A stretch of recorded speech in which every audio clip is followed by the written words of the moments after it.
What Alibaba and Tencent have done is created national banking infrastructure.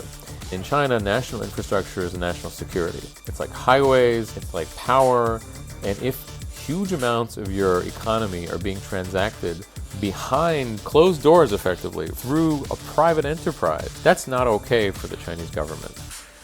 Run it! Welcome back, everybody. I'm back on Analyse Asia podcast again. I'm Bernard Leong. Being back on the podcast, the first person I really want to talk to is my good friend Shai Oster, the Asia Bureau Chief in The Information.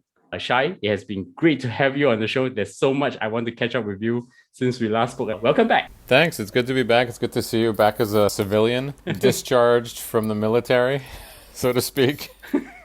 We have a lot to talk about later. Since our last conversation, what have you been up to? Professionally, we have been witnessing a crazy cycle, the rise of the Chinese consumer tech on the global stage. Since we spoke as TikTok was emerging and going through the Trump attempted ban and the Trump dropped ban, and now TikTok is just as American as Facebook or Apple at this point. So that's one theme. And meanwhile, we've seen more of the tech lash in China, which has been unbelievable to watch. There's been a bit of a thing called COVID-19, let us not forget. So I have been stuck in Hong Kong. I feel like a berserker Napoleon on Elba in a weird exile. Hong Kong, as beautiful as it is relatively small. We still have a 3-week quarantine here, so I haven't seen my mom in nearly 2 years now.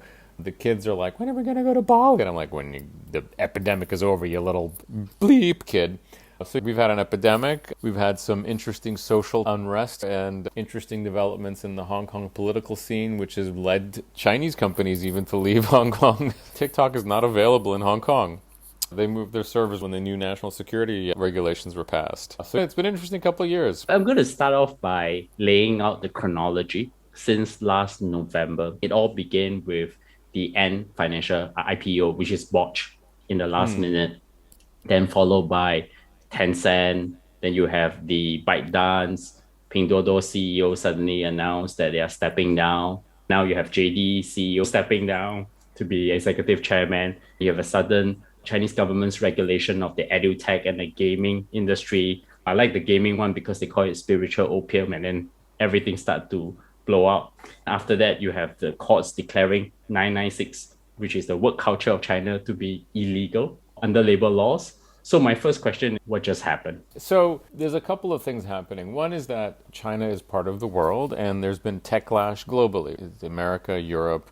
So this whole realization that these tech giants become so powerful. And in China, there's the second issue of more powerful than the state in some ways. That's a broader theme. Like, the regulators do look around the world and they learn from other regulators and they share. And there have actually been rules and laws that in China have been in the works for a long time and were finally being promulgated. So there was a legal basis for them to start acting on these things. Second thing is specific to China, not just the legislative process that actually some of these laws were finally enacted and hence these actions were taken, is that you have a major party congress coming up in the fall, where President Xi Jinping, the leader of the Communist Party, is likely going to be elected to be the chairman of the party for the next 5 years. There was a precedent that was set that leaders would only rule for 2 5-year terms, about 10 years at a pop, and Xi Jinping has changed that.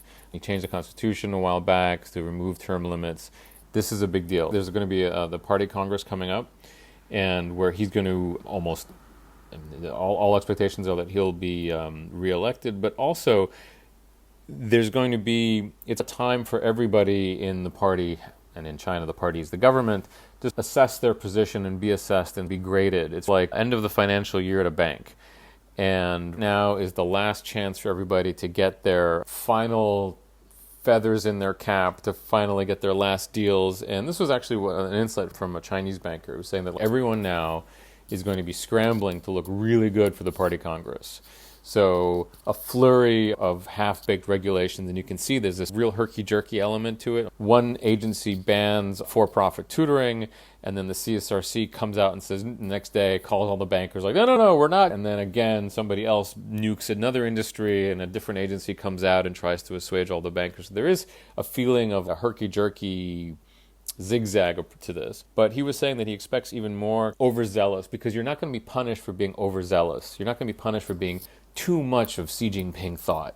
No mid-ranking bureaucrat is going to be in trouble for striking too hard to make China's youth stronger and more virile. So you see all these things that are coming out, and then some of them are walked back. But then what's going to happen is, for the 6 months leading up to the Party Congress, there's going to be like when the books are closed and like all the assessments and the reviews happen. And for that 6 months, there's going to be absolute stasis.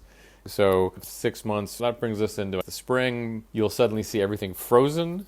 No deals will be approved. Nothing will move, because everyone's just going to be frozen in place, waiting for the books, their political careers P&L to be settled before the Party Congress. Up until that point, there's still going to be this kind of bananas last-minute series of regulations and pronouncements. It was funny because as soon after he said this, the video game thing came out. Like, people were expecting restrictions on video games, but like 3 hours a week? Well, that's kind of nuts. Since then, there's been other moves in place that seemed so extreme. There's these two elements. The cybersecurity law had been in the works for a while. Longstanding legislation finally being enacted. A broader international movement looking at the power of tech. This very specific Chinese political landscape where people need to look good in order to get their next promotion from being whatever provincial party chief to finance minister or whatever their next post might be. So I want to examine it from the Chinese government's point of view. So there are commentaries out there that the Chinese government is finally waking up to regulate these companies because China is sliding to Gilded Age, similar to the US in the 1900s. There's a similar commentary on India by one of my friends, James Crabtree, who wrote The Billionaire Raj as well, about India's Gilded Age. Do you agree with that point of view, or maybe there's some slight variation to what this point of view looks like? Well, look, certainly the wealth that was being created. So it's interesting. Was it 2015? Was that the Seattle Tech Summit? You had Xi Jinping meeting Bezos, Zuckerberg, the heads of Google and Microsoft. In that room was Cheng Wei from Didi and Pony Ma from Tencent and Jack Ma from Alibaba, all there.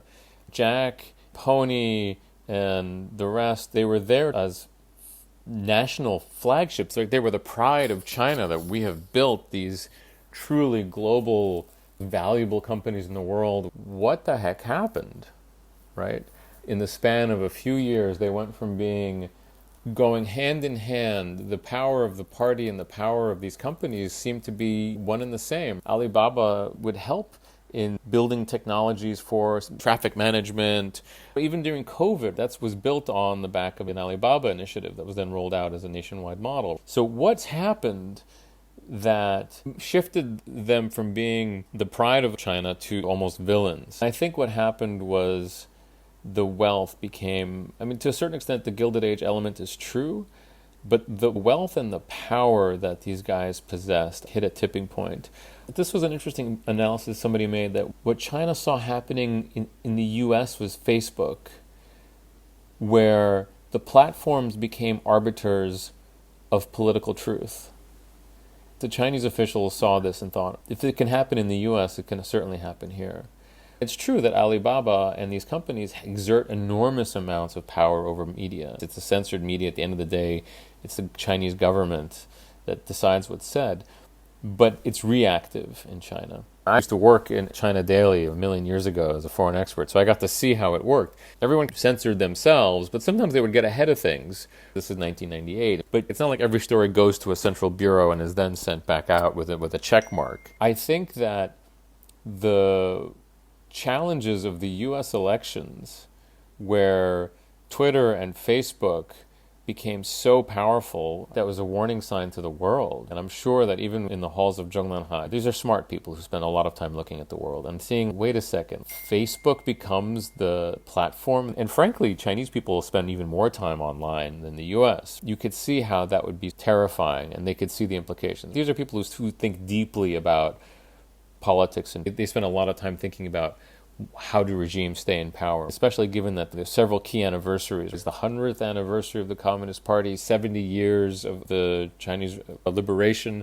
these anniversaries served as real milestones, and it's the longest standing communist regime, now finally longer than the USSR. They think a lot about how to maintain power. They think a lot about how not to become Gorbachev.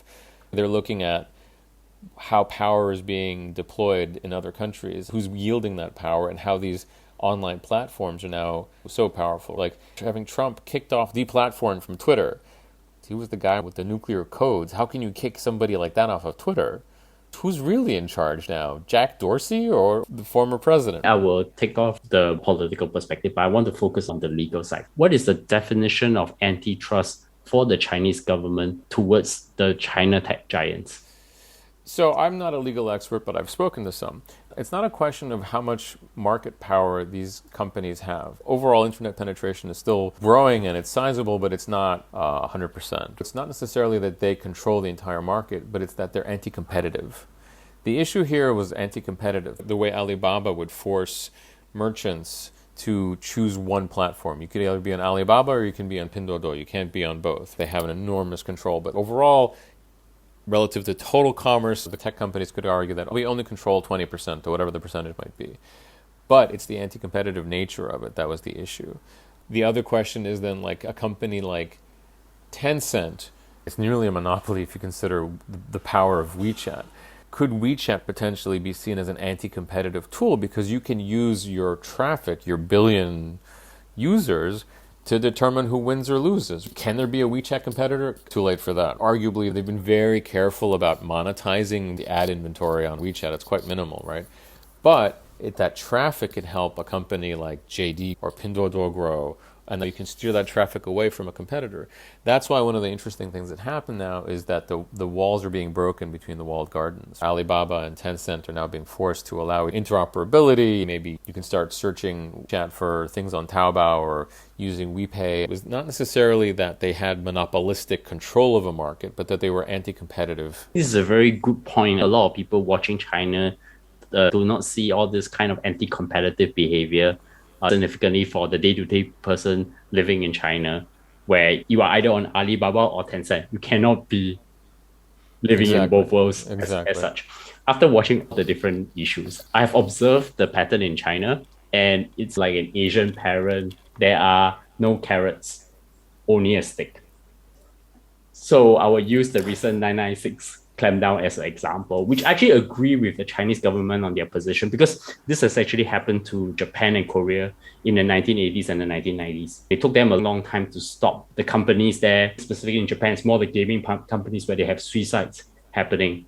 So they actually allow their work environment to evolve towards a better state. The way they start off is, first, the Chinese government put an opinion in China Daily and asked everybody nicely, hey, can you please look into this and do something about it? The tech companies, maybe with the exception of Tencent, will do nothing about it. The next thing they see is a bulldozer running over there. Given that they are charging the Chinese tech companies, 996 is illegal under labor law. There are two questions. What is going to happen to 996? And second is, why have the Chinese tech companies reacted so slowly? But I will give the exception to Tencent.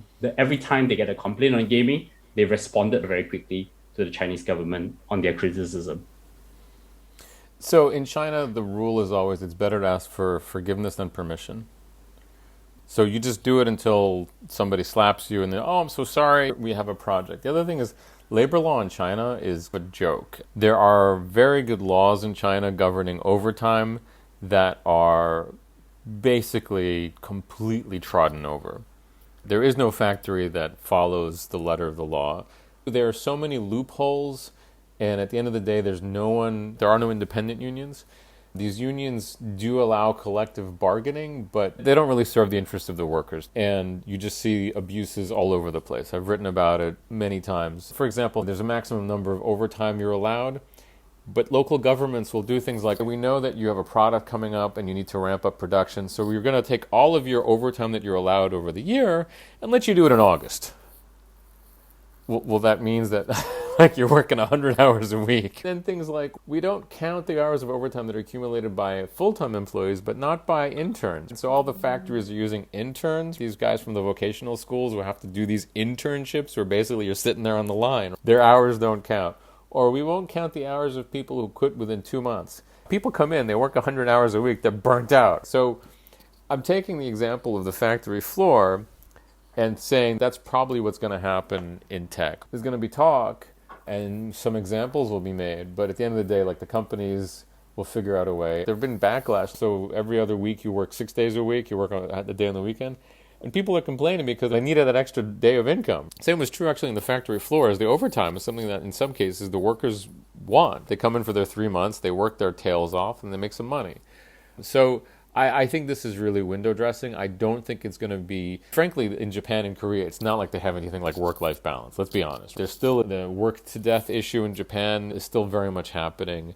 There were a couple of high-profile cases this year in China where people worked to death. I know that these companies have a brutal work culture. We know this because when we try to interview people, they're like, call me when I get off at work at midnight. At some point, I think the legislation is going to have less of an impact than people just being like, screw this, I'm going to go to Lijiang and become a hemp grower and do like organic pastries. That's what's going to happen, is that everyone was banking on like crazy bonuses and stock options, and like, that's all vanishing.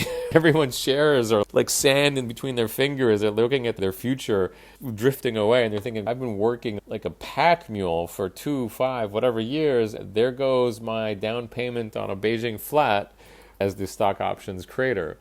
I think that's what's going to happen. That's what's going to change the culture, not the legislation, because it just hasn't really been, broadly speaking, conditions for workers have improved.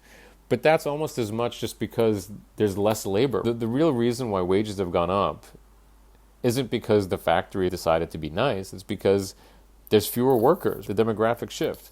That's going to have more of an impact. The cultural, just people already actually see that, like, there's more and more people are trying to go back into government jobs and away from the tech because the promise of big payout isn't there. And that's what's going to shift the work culture. Like, the companies will realize that maybe to attract people, we need to treat them like humans. In the past few months, we've seen the founders, CEOs of Chinese tech giants stepping down. I'm trying to imagine if Mark Zuckerberg ever stepped down from Facebook. Here's the list. You've got Richard Liu from JD, Colin Wang Pinduoduo, and Zhang Yiming from ByteDance. My question here is the pressure getting into them? And will we see more CEOs taking that position? The only few people left is Pony from Tencent and Wang Xing from Meituan. So, I mean, Bill Gates stepped down from Microsoft. Google, you've seen a change of the guard as well. I think this is different. These guys are still, I won't get into names, but my sense, and from our reporting, is that they still pretty much run the companies. They may not be there. If you look, the new names, with the exception, say, of maybe Daniel Zhang at Alibaba, the new leaders are not rock stars. They're as window dressing, and I think the founders still control so much of the companies and still run the companies behind the scenes, is what we've been told. I understand there is the pressure to keep a low profile, but it's not a changing of the guard as far as we've seen. So you think that they will exert a lot of influence into the Chinese tech companies? That's what we've been told, is that, like, behind the scenes, they're the ones who run the company still.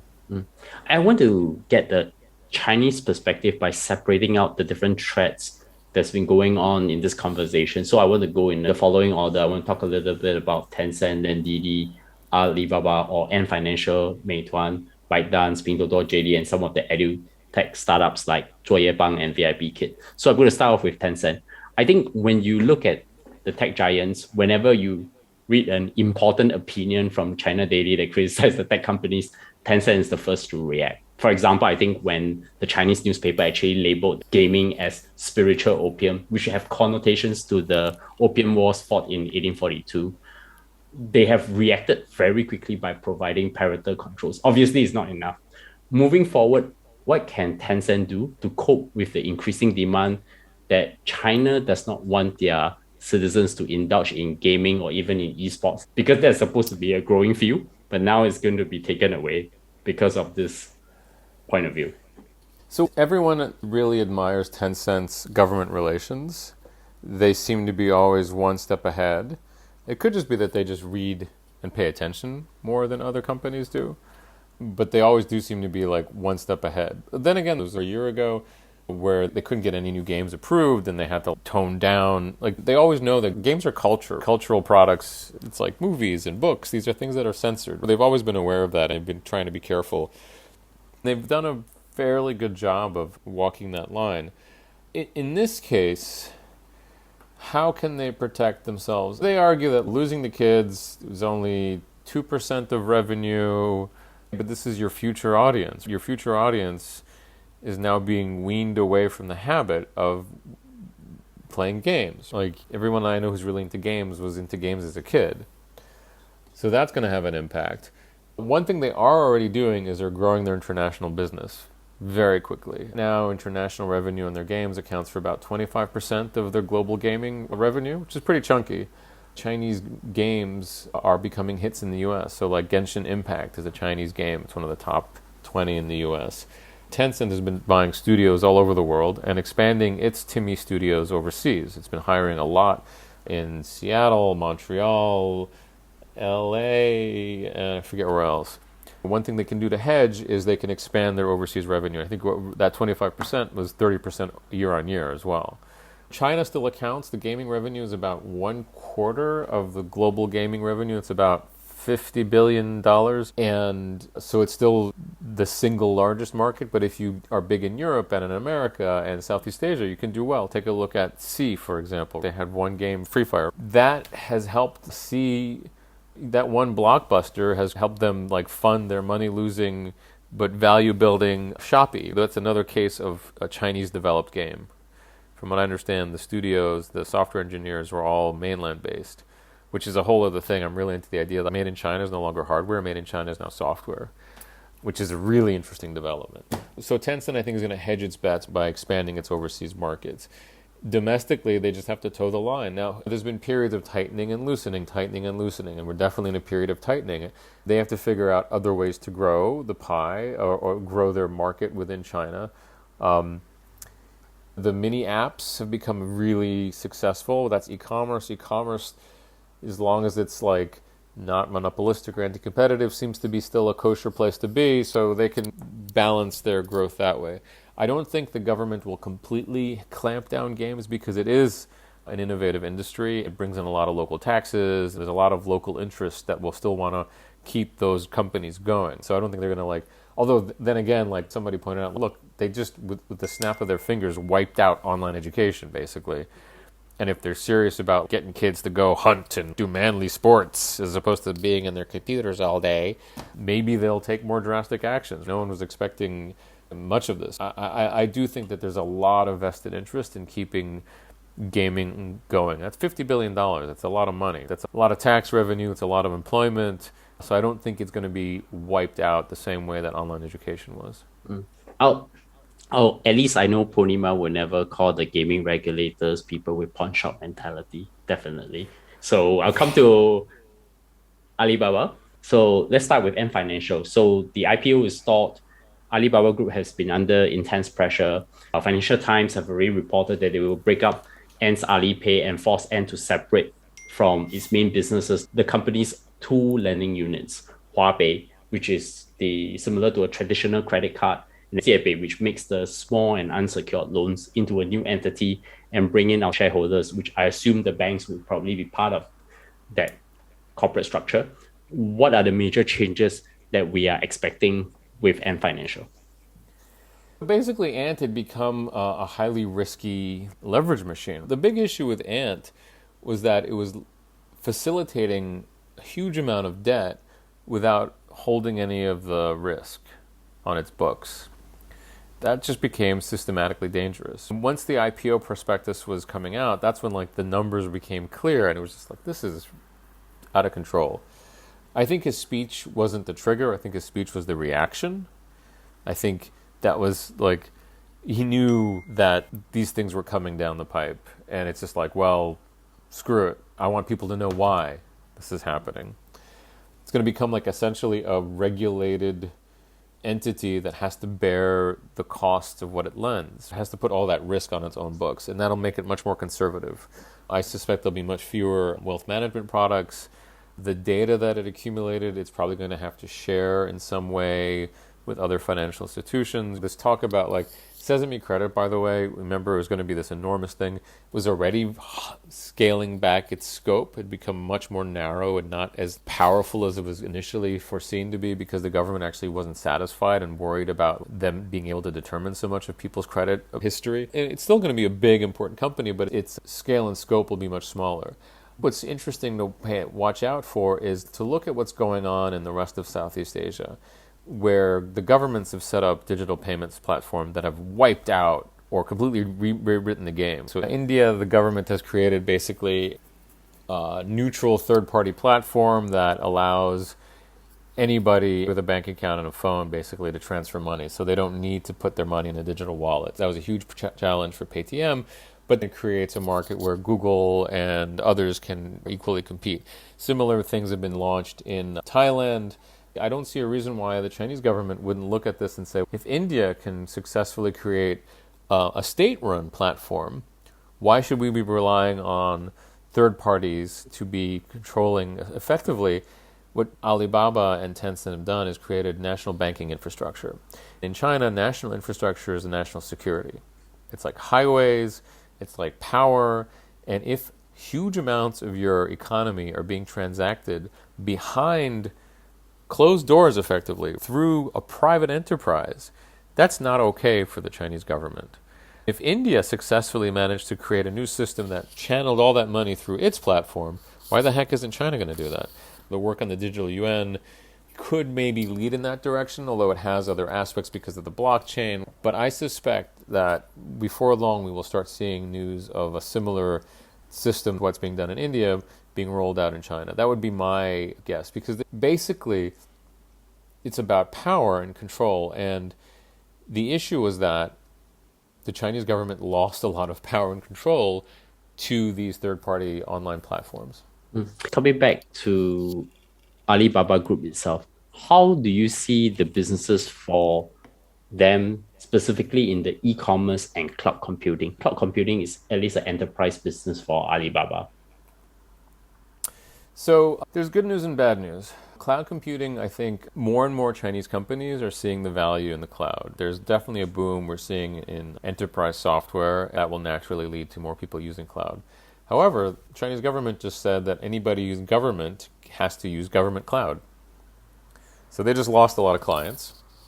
It's true for everybody, so that's the bad news. Just as the factory floor workers are becoming more expensive, employees everywhere are becoming more expensive, and there's more reason to do more stuff online. COVID and remote work certainly sped that up.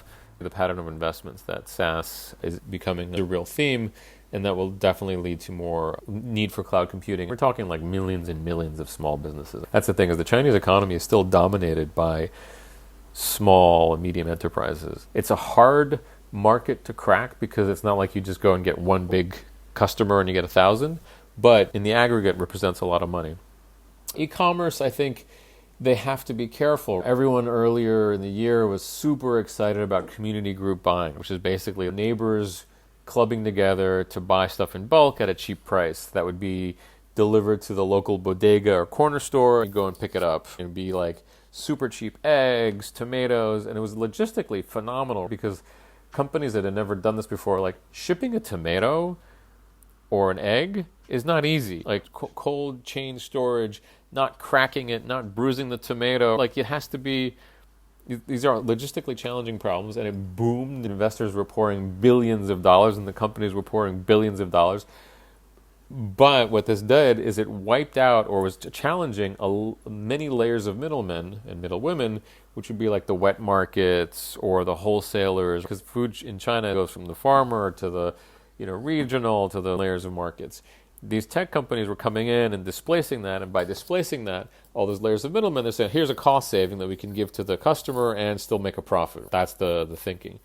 Government's like, no, you're doing anti-competitive measures, you're pricing below market, and it's cracked down hard. You can't do it because we're impacting the stuff that hurts people's livelihoods. E-commerce can be seen as empowering. As long as you portray what you're doing as empowering the little guy, the little woman merchant, as long as you align what you do with broader goals of reducing income disparity and reducing the income gap, then you can still do well. I think it's really interesting to look at a company like Pinduoduo, their Wikipedia page. Pinduoduo was like the online discount retailer. They were like the Disney of shopping, and it was like going to be like this whole thing. So now I click on Wikipedia. Pinduoduo is the largest agriculture-focused technology platform. Connects farmers and distributors with consumers. What on earth? When I saw this, and I haven't confirmed this, don't take me to the bank on this one, and I'm sure there are going to be angry letters, but whoever redid their Wikipedia page calling it an agricultural product, now granted, it did start off initially with the bulk, buy 30 grapefruit, you'll get a discount, but then it was like Teslas and iPhones. So clearly everyone's like, okay, what's important? Agriculture, farmers, we got to figure out how to make the farmers richer. So if you align your business with these political goals, with these policy goals, then you can do it. So I think Alibaba is very important. It still has millions and millions of small merchants on a Taobao platform. That part of it will still be safe and can grow, has a bright future. One of the key criticisms on the tech companies is that they're focusing a lot of consumer technologies, which you alluded to earlier, that it can be exported, not just the hardware built in China. It's not aligned with the Chinese government's focus. They want to go into deep tech. They want to produce semiconductors. They want to have quantum computing and spaceship building. And what they really want is, okay, all these consumer tech giants, can you please get your engineers to do some useful work like material science? Can that actually be done? Because the workforce is so tailored towards things like high precision manufacturing. I think at least manufacturing is going upstream. I think consumer tech is also going upstream. So can they reskill to be producing semiconductors? I could see Alibaba's cloud computing need semiconductors for their servers. This is a really quirky situation where clearly they have the capital. If I'm a really good product manager at Tencent, I don't necessarily know how to make a silicon wafer. If you look at like the Chinese government's history of spending money on these projects has been abysmal. Just billions of dollars have gone up in smoke. It's really been terrible. Now, there's this broad theory that like states are very bad at picking winners, but that's not true. Like Israel and even in the US actually, initially some of these projects were backed by government money. So DARPA seeded some of the biggest innovations. But yet China, it's not a good track record with the governments. Maybe the idea is that, look, we've realized that as bureaucrats, we've been pretty bad at picking the winning technology. You guys have proven yourselves really good at picking winning technologies. Granted, you don't have the engineers, but you would probably figure out who's the engineer to back. We're already seeing some of that happening where strategic investments are beginning to happen. And not that they will incubate the tech themselves, but at least they know their commercial-driven decision-making process might work better than what the state has picked so far. It hasn't been a good track record for the state. It's really been just a series of disasters. Tapping that expertise in figuring out what's commercially viable might work. These are hard things to do. The fact is that like there's only one company in the world that can do them really well, and that's TSMC. But that's a whole other kettle of fish to figure out how that is going to play out in the future. But an Alibaba or a Tencent, being really good at building a video game does not mean you're really good at building a chip. There's the whole thing with what happened with ARM and technology transfer, but this is a real struggle for the Chinese government. They really want the cutting edge tech and the real economy stuff to happen, and that's happening. If you talk to the early stage VCs, they're already pouring. They see the winds of change. They're already looking a lot into biotech, but at the same time, what's really hot now? Cross-border e-commerce. Companies like Shein aligns with the policy goals of supporting export, but not really hard science. You're definitely seeing people betting on chip technology and biotech, that they think there's a market for it, but it has the green light of policy. I want to pivot back to the conversation. So, for example, Didi, what is the current status for them after the Chinese government took them off the app stores and investigating them for data breaches? The Chinese government told them you shouldn't IPO in the US, and they went ahead and do it. Of course, they get a backlash. So what's going to happen to them now? If I knew, I would have written the story.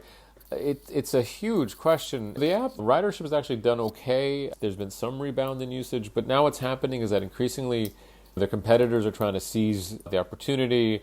And what's happening is that people are choosing to go online, or they're using like Alibaba's mapping apps, which is an aggregator of different ride-hailing services. As opposed to opening Didi, you go to the Alibaba map app. It'll like give you a choice of multiple. So there's less of a stickiness to it. So these guys are closer and cheaper. I'll just use whoever it is. The investigation is still ongoing. It's pretty serious stuff. And then again, if you look at the other companies that were investigated at the same time, Boss Zhipin and Full Truck Alliance, Manbang, their share price has done a U. Not back to the pre-investigation levels, but recovered pretty nicely. Investors are betting that these guys won't be hit the same way as Didi. It's complicated on so many levels because they were like Uber. Uber break the laws a little bit and do things a little loosey-goosey. To this day, Didi's drivers were not fully compliant with local laws in terms of licensing. In some cases, they couldn't be because the local governments hadn't come up with the compliance. In many cases, it was like the governments kind of knew, but they also needed this. Didi was like an important source of employment as factories were slowing down. So there was this whole kind of a messy situation going on, like compliance with the law. On the other hand, these guys were like being held up as one of the crown jewels of China tech. They beat Uber. What's the future? There are scenarios that are being bandied about, from nationalization to take private. I just don't know. Will they just get a slap on the wrist and a big fine like Alibaba? In this case, it's not just the anti-competitive issue, it's national security. That raises the stakes significantly, much more serious. I get asked by people from the US and Europe to think about China. I always try to explain to them part of all these current regulatory crackdown is because China wants to expand its population. They've gone now to 3-child per family policy from a 1-child policy. The reason why they knew the edutech industry is because people are spending a lot of money trying to send their kids to all these online education stuff. Tech workers are doing 996, and hence they have no time for anything else. Young couples don't want to have kids, so they go after 996. And then, of course, gaming. If they are not doing anything useful, they're probably just playing games on the side. The only way to do is one by one, taking all these problems and go the hard way. What the Chinese method really is. So I think the question I have is, let's go back to the edutech companies. Can I ask why the Chinese government has nuked their entire edutech industry? I mean, what are the underlying factors that drove them from these companies having a profit and now turned into non-profit companies? Look, arguably none of them were profitable anyway. Because they were terrible business models. I did a little bit of reporting around that subject for a while ago. They've been telegraphing crackdowns on that industry for a while, so it wasn't entirely out of the blue. The way it was like high-pressure sales tactics, calling parents up, doing deals with principals at schools. It was a corrupt business where like more and more of the school's resources would be spent on like the for-profit sides of like teachers moonlighting, and just I think it really became an insidious force that was sapping the energy and the resources. It just became like a really nasty business. You could see how this would work. It's not education in China, because the stakes are so high, was already ripe with corruption, like people bribing for grades, and I'm sure you've heard the stories of people who bought other people's Gaokao scores. I get it, but this feels like a really ill thought out policy, because there's a couple of things that I've heard. One is I'll split up. I'll do a nonprofit that like can still charge. Nonprofit doesn't mean you don't charge. It just charges to cover my costs. And then the for-profit company licenses the teaching materials to the nonprofit. Happens to be at the exact cost. I'll put all my crappy real estate holdings and everything in the nonprofit because it's non-profitable, and I'll be this nice profitable business over here. That's one theory that I've heard. The other thing is that it really feels like if you want to encourage people to have kids, tutoring isn't the problem. Housing is the problem. Fear of arbitrary detention and losing your income is the problem. So by arbitrarily wiping out an industry, everyone's like, oh shit, see? This is like, how can I trust the future when like things could vanish in a moment? The housing prices are insane relative to what people's incomes are. I wanted to ask you, what are your thoughts on the Evergrande situation? I'm very confused. It's not like they borrowed this much money without anybody noticing. Like, why now? Like, why they have an enormous amount of debt? But it was like Everybody knew this was going on. I think there's another story behind this that is triggering their downfall. The smart people that I've read say this won't have a contagion because the Chinese banking system is state controlled. So you say freeze assets, you allow people to lend or not lend. It's not like a choice that the bankers will make. But there's a lot of international exposure. I don't know how that's going to play out. I've asked around some analysts, and their reaction was, unless you're exposed to Evergrande, don't worry about it. But they have millions of flats, millions of unbuilt flats. That means like the guy who lays the carpet, the woman who designs the windows, the person who installs the oven, the lady who does the lighting. And some of those people got to be on Taobao. So I have a fervid imagination. I could see how this can spin out in so many ways. I have a pretty good sense that the government will step in and say, you are now owned by Bank of China. This housing project is going to be on the books of Bank of China.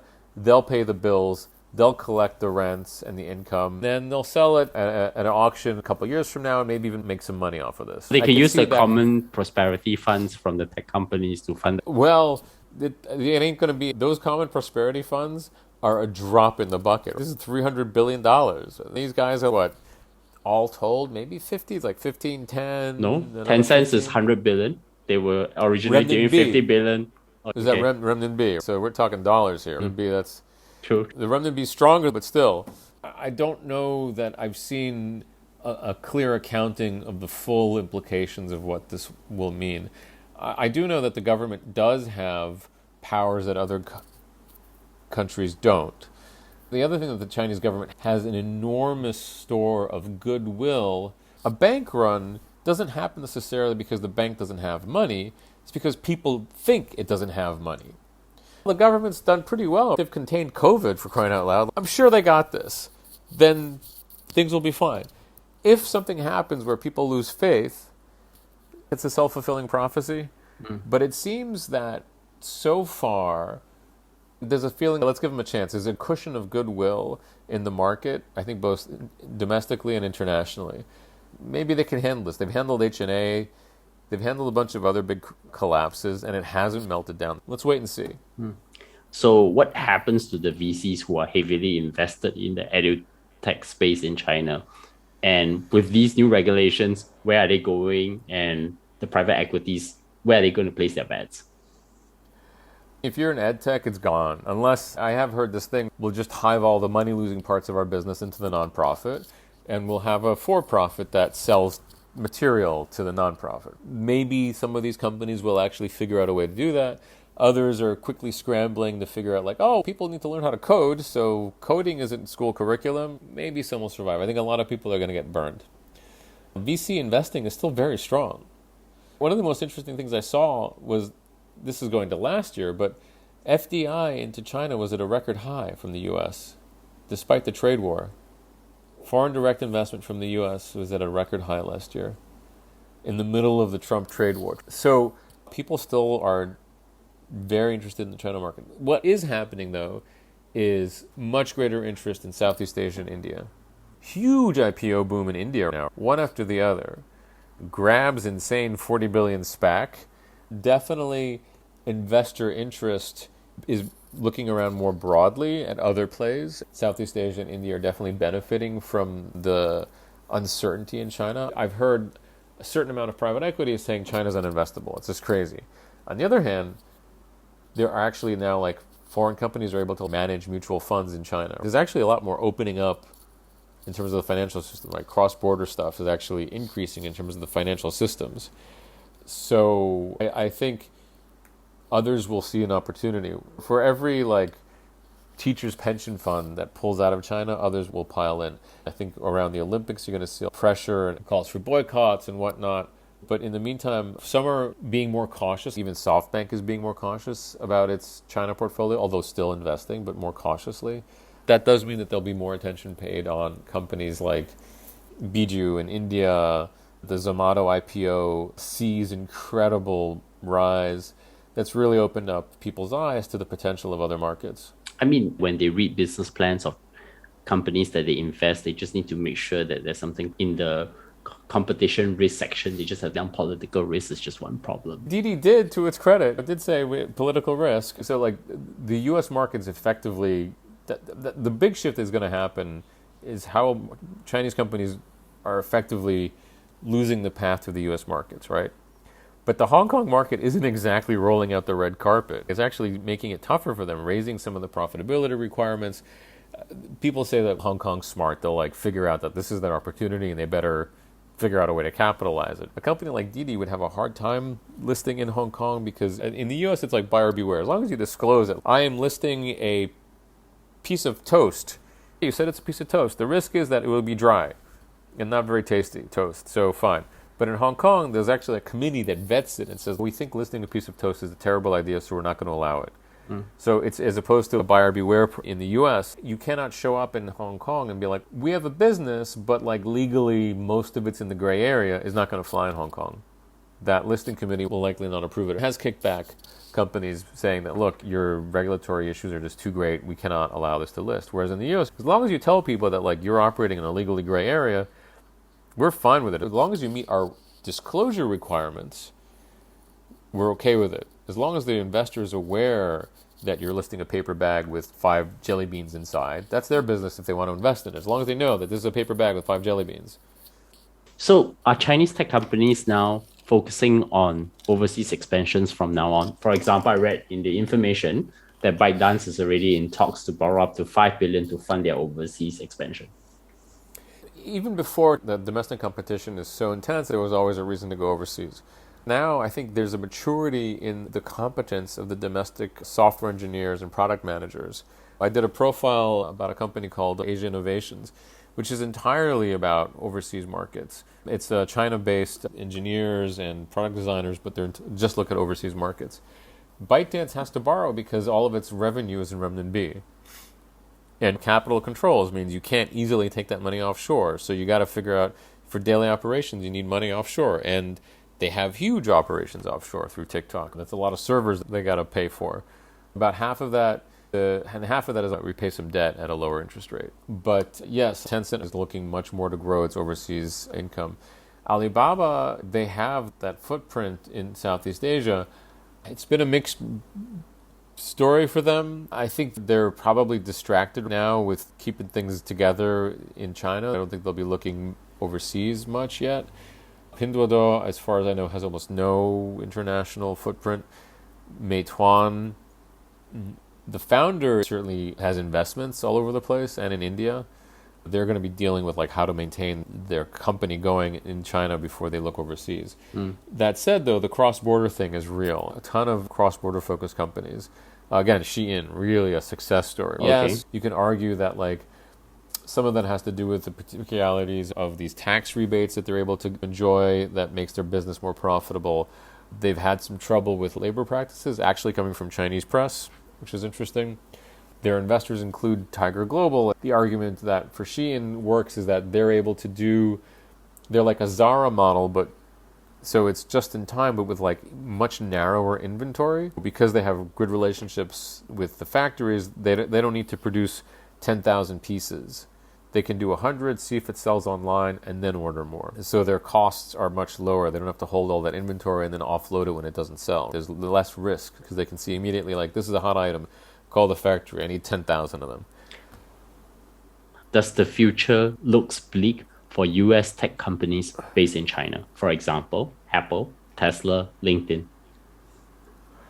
Apple had its moments. It has been up and down and actually doing quite well now, relatively speaking. It's actually grown its market share in the past couple of years. Remember, at one point, like Huawei was really eating into it, Xiaomi, Oppo, Vivo, and it's actually grown back. They make a good product.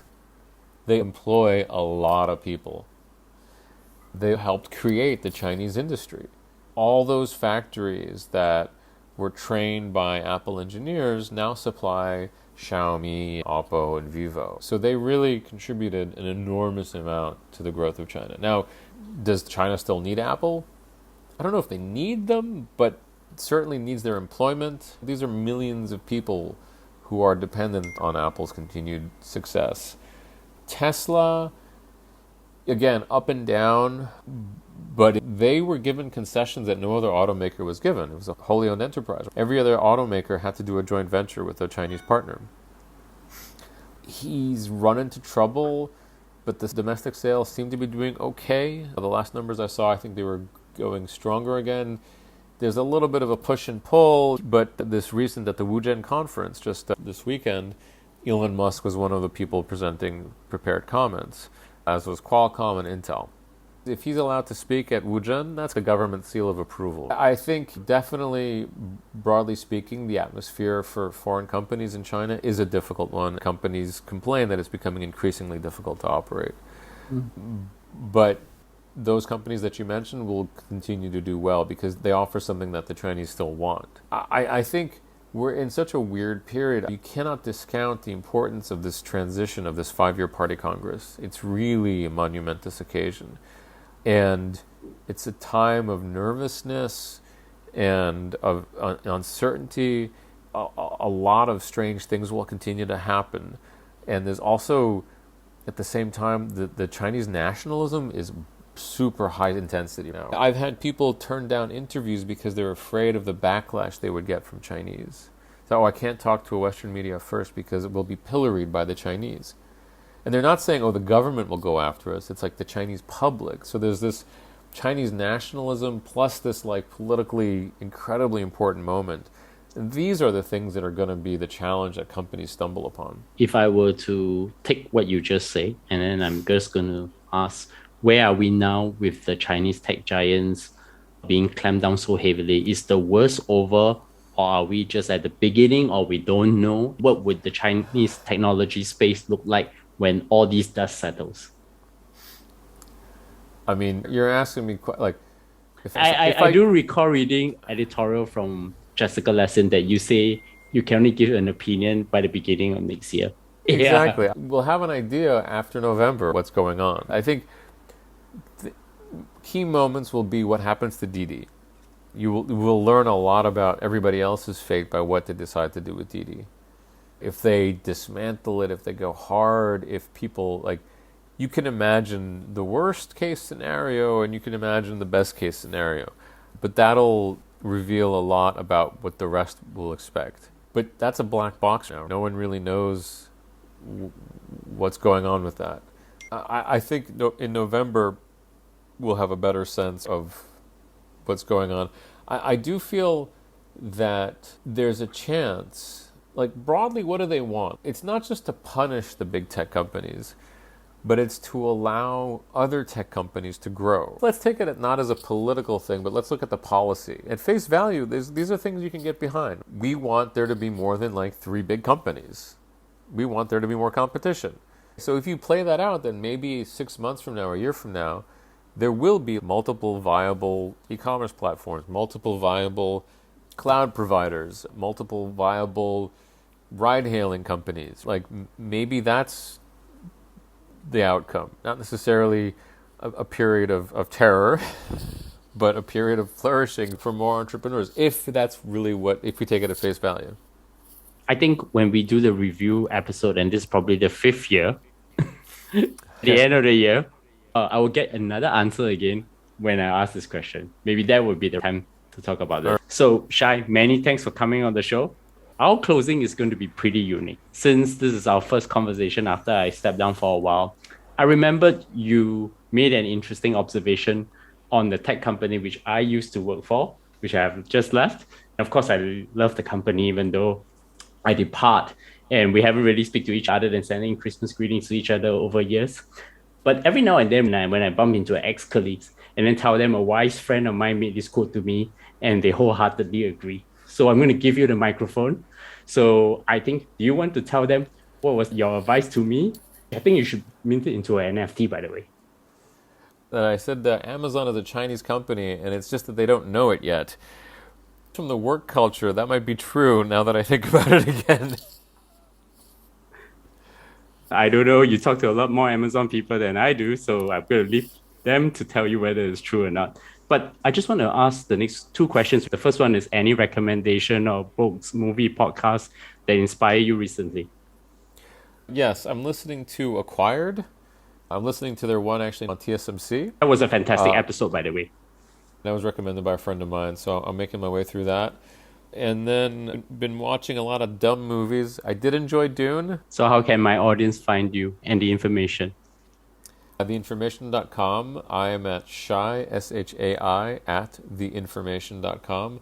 I'm also on Twitter at Beijing Scribe, and reach out. I'm always happy to hear from people if you have complaints, ideas, story ideas, pitches. Just if you see anything interesting you think I should be paying attention to, by all means, reach out. Shai, many thanks for coming on the show. And of course, you can find us in Apple Podcasts, Spotify, and all other platforms. And of course, we're going to be rolling out our new subscription model, and we would look forward to all your support to us to make this sustainable and viable. This is my first time back on the mic. I hope I'm not too rusty, but I look forward to speak to you again. Thanks a lot. It's been a pleasure.